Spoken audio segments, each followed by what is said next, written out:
सबके दिलों का एहसास अलग होता है। इस दुनिया में सभी का व्यवहार अलग होता है। आंखें तो सबकी एक जैसी होती है, पर सबके देखने का अंदाज अलग होता है। नमस्कार, मैं हूं कमल श्रीमाली। आपका बहुत बहुत स्वागत आपके अपने चैनल में और बुध के कर्क राशि में गोचर फल के इस विशेष एपिसोड में। यह एपिसोड आपकी राशि पर आधारित है। बुध ग्रह की विशेषता है कि यह क्रूर ग्रहों के साथ में युति होने पर यह अशुभ या क्रूर प्रभाव देता है। पाप ग्रहों के साथ में युति करने पर अशुभ फल या पाप प्रभाव प्रदान करते हैं। सौम्य ग्रहों के साथ में रहने पर शुभ फल प्रदान करते हैं। साथ ही गोचरवश बुध ग्रह दशम भाव और फोर्थ और सुख भाव का कारक होने के कारण आपके जीवन में सुख, वैभव, मान सम्मान और संपत्ति के कारक माने गए। शुभ ग्रहों के साथ में होने पर इन स्थानों का, इन भावों का शुभ फल मिलता है। और बुध ग्रह लॉ मीन्स कानून, second number commerce, third number art अर्थात शिल्प और फोर्थ नंबर चिकित्सा शास्त्र के क्षेत्रों में भी एजुकेशन के कारक माने जाते हैं। यही बुध ग्रह 8 जुलाई 2023 की दोपहर को 12:13 पर कर्क राशि में प्रवेश कर जाएंगे और यहाँ से 25 जुलाई 2023 की प्रातः लगभग 4:19 तक कर्क राशि में गतिशील रहेंगे। तो आइए देखते हैं कि कर्क राशि में बुध गोचरवश आपको क्या प्रभाव देने वाले हैं। तो आरंभ कर रहा हूँ मेष राशि से। बुध आपकी मेष राशि से फोर्थ हाउस में सुख भाव में गोचरवश प्रवेश करेंगे। आपके लिए गोचर मिक्स रिजल्ट देने वाला होगा। शिक्षा के क्षेत्र से जुड़े लोगों के लिए गोचर बहुत अच्छा रहने वाला है। इस गोचर के प्रभाव से आपकी आर्ग्यूमेंट पावर, आपकी तर्क करने की क्षमता बहुत अच्छी होगी और साथ ही साथ सब्जेक्ट्स के प्रति आपकी समझ बहुत बेहतर बनेगी। मेष राशि के जो विद्यार्थी जो कोई न कोई कंपटीशन का एग्जाम देने की तैयारी कर रहे हैं, उन्हें भी इस गोचर का लाभ मिलने वाला है। माता जी के स्वास्थ्य को लेकर के कुछ चिंताएं हो सकती है, तो घर के कुछ सदस्यों के साथ में आपके वैचारिक मतभेद भी उत्पन्न हो सकते हैं। नौकरी पेशा लोगों के ट्रांसफर के योग बन रहे हैं। उपाय के तौर पर आपको प्रतिदिन तुलसी के पौधे को पानी देना है, शालिग्राम भगवान की पूजा करनी है और उन पर तुलसी पत्र चढ़ा करके उसी तुलसी पत्र को प्रसाद के रूप में ग्रहण भी कर लेना है। आइए अब बात करें वृषभ राशि की। बुध आपकी वृषभ राशि से पराक्रम भाव में मीन्स थर्ड हाउस में गोचरवश प्रवेश करेंगे। ये गोचर उन लोगों के लिए बहुत पॉजिटिव है जो संचार क्षेत्र में, टेलीकॉम सेक्टर में, मार्केटिंग के क्षेत्र में, इंश्योरेंस के सेक्टर में काम कर रहे हैं।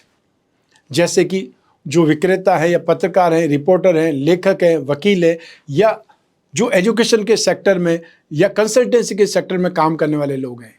आपके विनम्र स्वभाव से आपके आसपास के लोग अट्रैक्ट होंगे।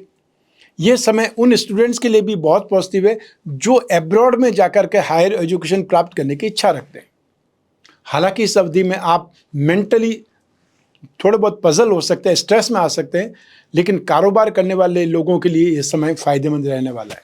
उपाय के लिए आपको प्रतिदिन बुध ग्रह के बीज मंत्र का जाप करना चाहिए या एकाक्षरी जो मंत्र है ओम बुम बुधाय नमः, उस मंत्र का भी जाप कर सकते हैं।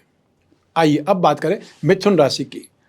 बुध आपकी राशि से सेकंड हाउस में धन और संपत्ति भाव में गोचरवश प्रवेश करेंगे। इस गोचर के प्रभाव से आप फाइनेंशियली कुछ स्ट्रेस में आ सकते हैं, कुछ पजल हो सकते हैं। हालांकि अपनी वाणी और लेखन के जरिए आप अपनी स्थिति सुधार पाएंगे। तो इस दौरान आपको अपने ससुराल पक्ष से लाभ प्राप्त हो सकता है। आप काम को सही तरीके से जो कंप्लीट करने की पूरी कोशिश करेंगे। इस दौरान कुछ नौकरी पेशा लोग जो कि एमएनसी में काम करते हैं, एब्रॉड जाने की योजना बना सकते हैं या उन्हें एब्रॉड भेजा जा सकता है। जो लोग बिजनेस पर्सन्स हैं वो अपने काम में कुछ नयापन लाने की कोशिश करेंगे और साथ ही साथ पिता की सेहत का आपको ध्यान रखना पड़ेगा। उपाय के तौर पर भगवान गणपति की पूजा उपासना करें और उन्हें रोजाना दूर्वा जरूर अर्पित करें। आइए अब बात करें कर्क राशि की। बुध आपकी कर्क राशि भाव में ही गोचरवश प्रवेश करेंगे। व्यवसाय से जुड़े लोगों के लिए ये गोचर बहुत अच्छा रहने वाला है, पॉजिटिव रहने वाला है। आपकी ताकत, स्ट्रेंथ, नेम फेम या परफॉर्मेंस और बढ़ेगी। आप अपने ऑफिस में या अपने कैरियर पॉइंट पर बहुत अच्छा परफॉर्म कर पाएंगे, जिसके लिए आपके सीनियर्स भी आपकी सराहना करेंगे, आपके साथ खड़े होंगे। आप समाज में सम्मान भी प्राप्त करेंगे। विदेश यात्रा के अच्छे अवसर बन सकते हैं यदि आपका काम एब्रॉड से संबंधित, इंपोर्ट एक्सपोर्ट से संबंधित है या मशीनरी से संबंधित है। आपको फाइनेंशियली कुछ सावधान रहने की सलाह देना चाहता हूं, क्योंकि इस समय आप बेवजह के खर्चे कर सकते हैं। व्यापार करते समय बहुत सावधानी बरतनी है और इस समय आपको अपने ही किसी खास व्यक्ति से धोखा मिल सकता है, ये भी आपको ध्यान रखना पड़ेगा। उपाय के तौर पर अपनी कुंडली का विश्लेषण करवा करके आपको बुधवार के दिन 5-6 कैरेट का पन्ना या उसके अभाव में ऑनेक्स पहनना सही रहेगा, फायदेमंद रहेगा। आइए अब बात करें सिंह राशि की। बुध आपकी सिंह राशि से 12वें भाव में, एक्सपेंसेस भाव में गोचरवश प्रवेश करेंगे। आपके लिए यह गोचर फायदे के लिए नहीं है, बनिस्पत की एक्सपेंसेस के लिए है और इस वजह से आप फाइनेंशियली कुछ थोड़े अनस्टेबल हो सकते हैं या स्ट्रेस में आ सकते हैं। रुपए पैसे के लगातार खर्च की वजह से आप अपने आप को दुखी महसूस करेंगे या असहाय महसूस करेंगे और यह समय आपके लिए बहुत चैलेंजिंग हो सकता है। आपको अपने हेल्थ का बहुत ज़्यादा ध्यान रखना पड़ेगा क्योंकि इस समय आप कोई न कोई प्रॉब्लम को लेकर के बीमार हो सकते हैं और या फिर आपको डॉक्टर रिलैक्स करने को बोल सकते हैं। अपनी लाइफस्टाइल में योग और मेडिटेशन को शामिल करें और इस समय आपके विरोधी सक्रिय रहेंगे और आपको उनसे सावधान रहना पड़ेगा, आपको अलर्ट रहना पड़ेगा और अपना कॉन्फिडेंस हमेशा बनाए रखना पड़ेगा।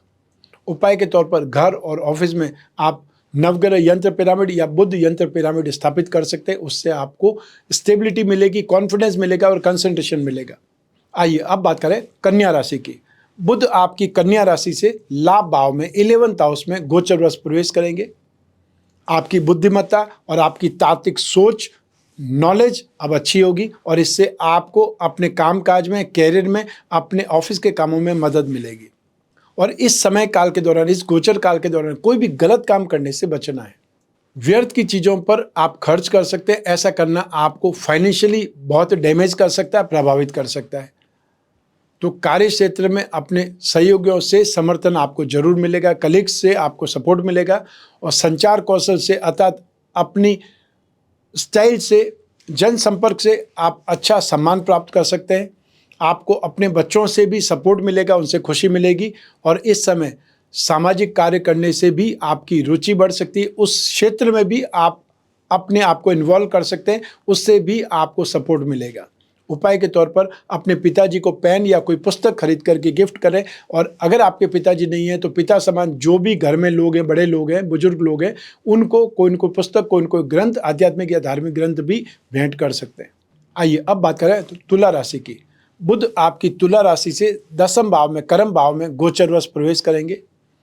जो लोग नौकरी में हैं उन्हें काम के लिए अपने शहर से, अपने राज्य से बाहर जाना पड़ सकता है और यदि आपकी जॉब सिर्फ राज्य के अंतर्गत ही आती है तो आपको अपने शहर के अलावा दूसरे शहर में जाना पड़ सकता है, ट्रांसफ़र हो सकती है। और जो लोग एमएनसी में हैं उन्हें एब्रॉड जाना पड़ सकता है, कोई ट्रेनिंग के लिए आपको बाहर भेजा जा सकता है।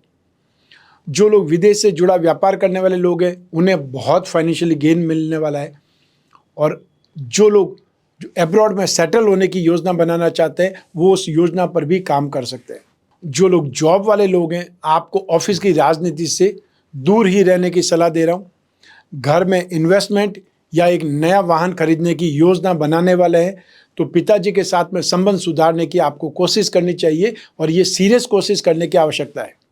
आप अपने विरोधियों पर हावी रहेंगे, समाज में आपका मान सम्मान बढ़ेगा, आपको रिश्तेदारों और फ्रेंड सर्कल का भी सपोर्ट मिलेगा और यदि आप कोई इन्वेस्टमेंट करने वाले हैं और पिताजी से आपको सहयोग चाहिए तो उनके साथ में रिश्ते सुधारने की आवश्यकता है।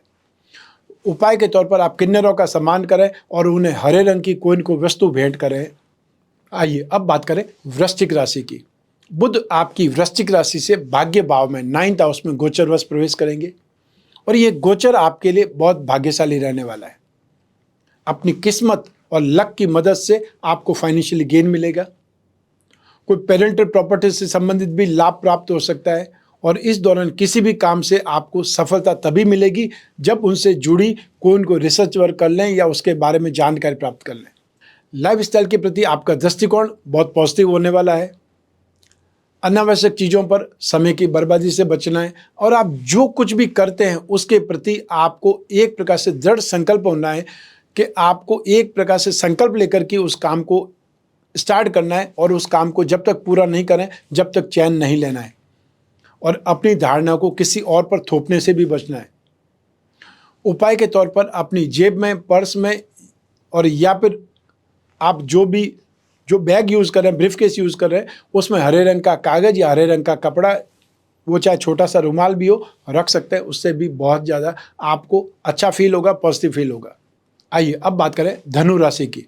बुध आपकी धनु राशि से 8th हाउस में मारक भाव में गोचरवश प्रवेश करेंगे, लेकिन ये गोचर आपके लिए शुभ नहीं है, ये भी ध्यान रखना पड़ेगा। नौकरी कर रहे कुछ लोगों को बहुत से चैलेंजेस का सामना करना पड़ सकता है, और वहीं जो लोग बिजनेस कर रहे हैं उन लोगों को भी नुकसान उठाना पड़ सकता है। तो ऐसी स्थिति में रिस्क नहीं लेना है।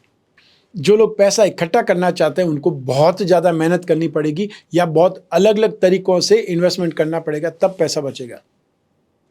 और अपनी पेरेंटल प्रॉपर्टी में भी लाभ तभी हो सकता है जब आप थोड़ा सोच समझ करके उस कदम को आगे बढ़ाएं या बहुत अच्छे ढंग से बातचीत करें। नौकरी करने वाले लोग इस समय फायदे में रह सकते हैं, और इस समय आपका दिमाग बहुत तेज गति से काम करेगा।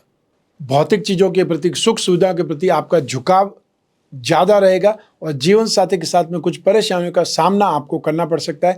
हो सकता है खर्च के मामले में कि आप अपने शौक के बारे में उनको बता रहे हैं, और जो ही वो अपने बारे में कुछ बोलती हैं, उनको क्या खरीदना है, घर में क्या बसाना है, उसी समय आपका मूड उखड़ जाता है और या फिर आर्ग्यूमेंट बढ़ जाता है। उससे बचने की सलाह दे रहा हूँ। उपाय के तौर पर आपको प्रतिदिन गाय को या जानवरों को हरा चारा खिलाना है। आइए अब बात करें मकर राशि की। बुध आपकी मकर राशि से 7th हाउस में दाम्पत्य सुख भाव में गोचरवश प्रवेश करेंगे। इस गोचर की अवधि के दौरान आपको ज़्यादा अलर्ट रहने की सलाह दे रहा हूँ। जीवन साथी के साथ में झगड़े बढ़ सकते हैं। एक दूसरे को समझने के लिए साथ में समय बिताएं, बातचीत करें। हो सकता है वो आर्ग्यूमेंट भी हो, लेकिन आर्ग्यूमेंट भी कई बार बहुत अच्छे होते हैं, सही रहते हैं, और इससे आपका रिश्ता मजबूत होगा। इस राशि के जो जातक साझेदारी में व्यवसाय कर रहे हैं, पार्टनरशिप में, उन्हें इस समय बहुत सावधानी बरतनी है। और जो जातक वकालत में है, अर्थात जो लॉयर हैं, उनके लिए ये समय अच्छा रहेगा। आप अपनी बातें आप अपने क्लाइंट को सही साबित करने में कामयाब रहेंगे। और जो लोग सिंगल हैं इस राशि के, उनके विवाह की बातचीत लगभग फाइनल स्टेज पे जाएगी या पॉजिटिव वे में आगे बढ़ेगी। उपाय के तौर पर ज़रूरतमंद विद्यार्थियों को स्टडी मटेरियल प्रोवाइड कराना आपके लिए सही उपाय होगा। आइए अब बात करें कुंभ राशि की। बुध आपकी कुंभ राशि से रोग भाव में 6th हाउस में गोचरवश प्रवेश करेंगे। इस दौरान आपका राइटिंग का कौशल अच्छा बन सकता है, अच्छा बन सकता है, आपकी हॉबी डेवलप हो सकती है। और जो लोग रिसर्च फील्ड में हैं, उनको अपनी स्टडी में कुछ ऑब्स्टिकल्स का सामना करना पड़ सकता है। इस गोचर काल के दौरान अपने हेल्थ की आपको बहुत अच्छी देखभाल करने की सलाह दे रहा हूँ।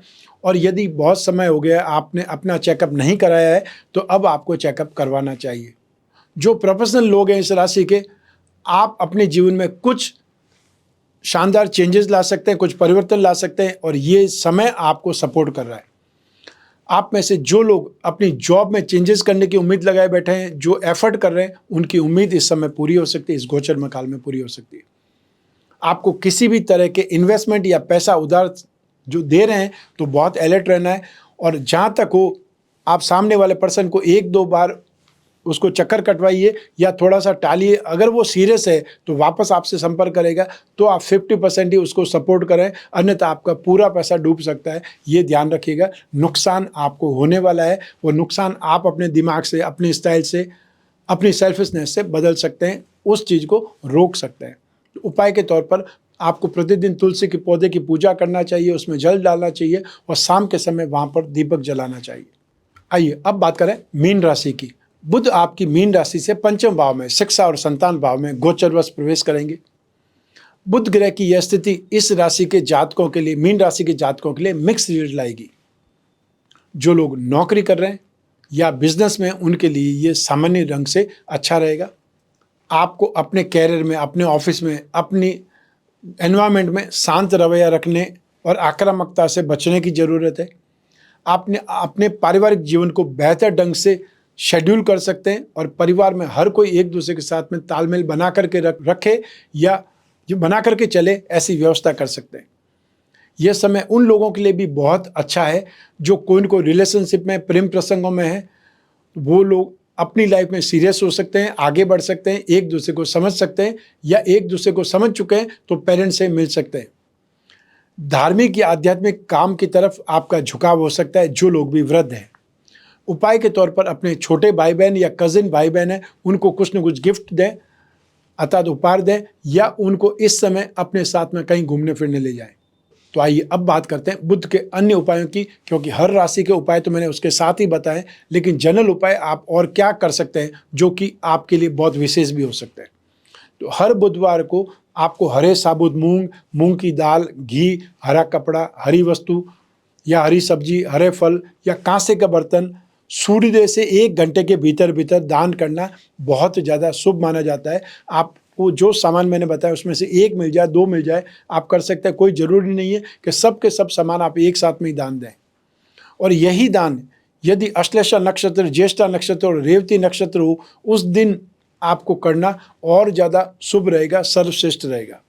नित्य गणपति जी की पूजा उपासना बहुत ज़्यादा शुभ है। आप चाहे गणपति चालीसा का पाठ करें या गणपति अथर्वशीष का पाठ करें।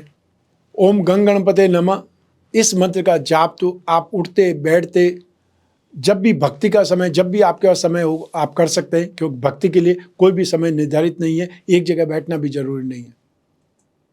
जो लोग कोई न कोई ढंग से कर्ज से पीड़ित हैं या दुखी हैं, उन लोगों को कर्ज से राहत के लिए गणपति जी की पूजा या अभिषेक करके दूर्वा जरूर चढ़ानी चाहिए। ऋणहर्ता गणपति स्तोत्र का पाठ भी कर सकते हैं, और यदि गणपति यंत्र की पूजा करके आप ऋणहर्ता गणपति स्तोत्र का पाठ करें तो सर्वश्रेष्ठ परिणाम मिलते हैं। नित्य शालिग्राम भगवान का पूजन करके उन पर तुलसी पत्र चढ़ाएं और वही तुलसी पत्र वापस प्रसाद के रूप में ग्रहण कर लें। अष्टविनायक कवच धारण कर सकते हैं, और आप चाहें तो अष्टविनायक कवच के साथ साथ में 10 अवतार विष्णु कवच का कंबाइंड पेंडल बना करके भी धारण कर सकते हैं। जो सामर्थ्यवान है ये दोनों का एक साथ में पेंडल बना करके धारण कर सकते हैं। ये था बुध का गोचर फल, अर्थात बुध कर्क राशि में आपको क्या परिणाम देने वाले हैं ये मैंने बताया। और ये राशिफल, ये गोचर फल आपकी जन्म कुंडली में से एक ग्रह चंद्रमा को आधार बना करके मैंने बताया है, अर्थात ये गोचर फल आपकी राशि के अनुसार है। इसको और सटीकता से जानने के लिए अपनी जन्म कुंडली का विश्लेषण आप करवा करके उसके संदर्भ में इस राशिफल को, गोचर फल को जान सकते हैं, क्योंकि जन्म कुंडली आपकी अपनी है। जन्म कुंडली आपकी डिटेल से ही बनती है और आपके ही योग आपकी दशा, अंतर्दशा, प्रतंत्र दशा को बतलाती है, और दशा से ही आपको जन्म कुंडली के जो भी फल है वो प्राप्त होते हैं। गोचर फल तो उसमें कुछ अच्छा या कुछ बुरा कर सकता है। और यूँ भी जब जीवन में समस्याएं ज़्यादा हो, भविष्य में झांकना हो, कोई बहुत बड़ा डिसीजन लेना हो, तब अपनी जन्म कुंडली का विश्लेषण जरूर करवाना चाहिए। वर्ष भर में एक बार तो अपनी जन्म कुंडली का विश्लेषण जरूर कराएं। और जो बिजनेसमैन है उनको हर बहुत बड़ी डील से पहले अपना समय चेक कर लेना चाहिए कि आने वाला समय कैसा है। तो आपके मन में जब भी जिज्ञासा हो अपनी जन्म कुंडली का विश्लेषण करवाने की, स्क्रीन पर जो नंबर दिए हुए हैं उस पर संपर्क स्थापित कर सकते हैं। व्हाट्सएप नंबर पर मैसेज कर सकते हैं। आप चाहे फेस टू फेस मिलना चाहें या आप टेलीफोनिक कंसल्टेंसी या वीडियो कॉन्फ्रेंसिंग के माध्यम से कोई भी कंट्री में, कोई भी सिटी में रहते हो, आप अपने कन्वीनियंट टाइम पर अपनी जन्म कुंडली का विश्लेषण करा सकते हैं, डिस्कस कर सकते हैं। जो पूछना चाहें वो पूछ सकते हैं, और जो आसान उपाय होंगे वो भी मैं आपको बतलाऊंगा, और जो विशेष उपाय होंगे वो भी मैं बतलाऊंगा। उपाय करना नहीं करना, मानना नहीं मानना, वो सब कुछ आपके ऊपर ही डिपेंड करेगा। मैं कामना करता हूँ कि आप स्वस्थ रहें, प्रसन्न रहें और सुरक्षित रहें। अपना और अपने परिवार का, घर के छोटे छोटे बच्चों का और घर के बुजुर्गों का बहुत बहुत ख्याल रखें। आप सभी को मेरा नमस्कार, बहुत बहुत शुभकामनाएं। ईश्वर आपकी रक्षा करे। धन्यवाद।